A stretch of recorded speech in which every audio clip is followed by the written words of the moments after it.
ആ സുധി വീണ്ടും വന്നാ? ഞാൻ രാവിലെ തന്ന നമ്പറിൽ റീചാർജ് ചെയ്തില്ലേ? അത് രാവിലെ തന്നെ ചെയ്തായിരുന്നല്ലോ. ഇതല്ലേ നിന്റെ നമ്പർ? ഇതപ്പ തന്നെ ചെയ്തിട്ടുണ്ട്. ഇതാ ടിക്കറ്റ് ഉണ്ട്, നോക്കിയേ. എന്റെ നമ്പർ തെറ്റിപ്പോയാ?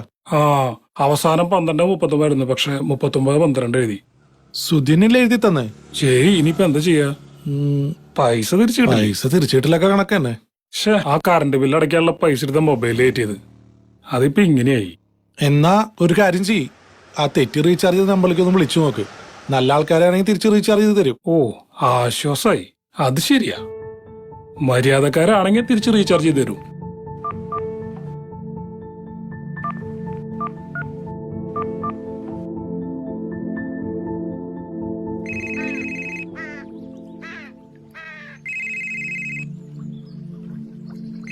ഉമ്മ ഫോൺ അടിക്കണേ.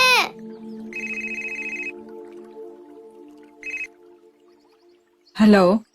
നമസ്കാരം. നമസ്കാരം. ഞാൻ ഈ വിളിക്കുന്ന മൊബൈൽ നമ്പറിലേക്ക് റീചാർജ് ചെയ്തിരുന്നു. ഒരു മിനിറ്റ് മോളെ, മൊബൈലില് പൈസ കയറ്റിയ മാമ വിളിക്കണ്. ഹലോ. ഹലോ. അങ്കിളെ വലിയ ഉപകാരമായിട്ടാ. ഡാറ്റ തീർന്ന കാരണം കുറെ നാളായിട്ട് ക്ലാസ് അറ്റൻഡ് ചെയ്യാൻ പറ്റുണ്ടായിരുന്നില്ല. റീചാർജ് ചെയ്തു തന്നത് ആരാണെന്ന് അറിയില്ലായിരുന്നു. ഇപ്പോഴാ മനസ്സിലായത് അങ്കിളാണെന്ന്. ഒരുപാട് സന്തോഷമുണ്ട് അങ്കിളെ. എന്താ പറയണ്ടേന്ന് അറിയില്ല. ശരിക്കും കരച്ചില് വരാ അങ്കിളെ. സന്തോഷം. മാമനും സന്തോഷായി. മോളുടെ പേരെന്താ? ഐഷാടെ ഉപ്പ മൊബൈലിൽ റീചാർജും ചെയ്ത് തരില്ലേ? ഇല്ല വാപ്പച്ചി, ഇല്ല.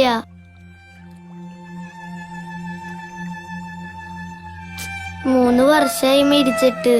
അയ്യോ, അത് മാമന് അറിയില്ലായിരുന്നു. സോറി മോളെ, നന്നായി പഠിക്കണം. നീ സ്കൂള് തുറക്കുന്നവരെ മോളുടെ മൊബൈലില് ഡാറ്റ മുടങ്ങില്ല. അത് ഈ മാമന്റെ വാക്കാ. അയ്യോ, അത്രയ്ക്കൊന്നും വേണ്ട. എനിക്ക് അങ്കിൾ ആരാണെന്ന് അറിയില്ലല്ലോ.